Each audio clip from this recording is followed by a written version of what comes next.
તો જય માતાજી મિત્રો, સ્વાગત છે તમારું મારા એક નવા મિની વ્લોગ્સમાં. અને ભાઈ આજનો વ્લોગ છે આપણો આપણા સ્વરાજ આપણા ટ્રેક્ટર ઉપર. અને ભાઈ બીજી એક વસ્તુ બતાડું કે ભાઈ ઉત્તરાયણ તો જતી રહી પણ હજુ પતંગ ચકાવવાનું ચાલુ છે. અને ભાઈ આવી ગયું છે આ આપણું કૂતરું ટીપુ. તો એ તો ભાઈ જોડે જોડે જ ફરશે. પણ હા, તો આપણે ટ્રેક્ટરની જારી અને તમને બમ્પરની હાલત બતાડું કે પૂરી બાઇક કટાઈ ગઈ છે. તો એમાં કયો કલર મારવો જોઈએ એ તમે કોમેન્ટમાં બતાવજો. મારા હિસાબથી તો બ્લેક જ સારો રહેશે, તો હું બ્લેક જ લાવવાનો છું. તો ભાઈ ચલો પહેલા આપણે જઈએ ટ્રેક્ટર પાસે. તો આપણું ટ્રેક્ટર પડી રહ્યું છે ભાઈ નીચે, જો ત્યાં આખું ધૂળ મિટ્ટી વાળું થઈ ગયું છે. તો ભાઈ જો આપણે ટ્રેક્ટરની હાલત, આ ભાઈ જાળી પણ ખરાબ થઈ ગઈ છે પૂરી કટાઈને, અને આ બમ્પર પણ, અને બીજી કઈ જગ્યાએ પણ ભાઈ કાટ આવી ગયો છે આપણા ટ્રેક્ટરમાં બધે. તો ભાઈ કયો કલર મારવો જોઈએ જાડી અને બમ્પરમાં એ ભાઈ કમેન્ટમાં બતાડજો.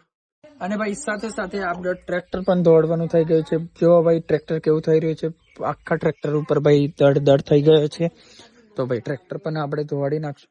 અને ભાઈ આજના વ્લોગમાં બસ આટલું. મળીએ બીજા વ્લોગમાં. બધા જ ભાઈઓને મારા જય શ્રી રામ અને જય માતાજી.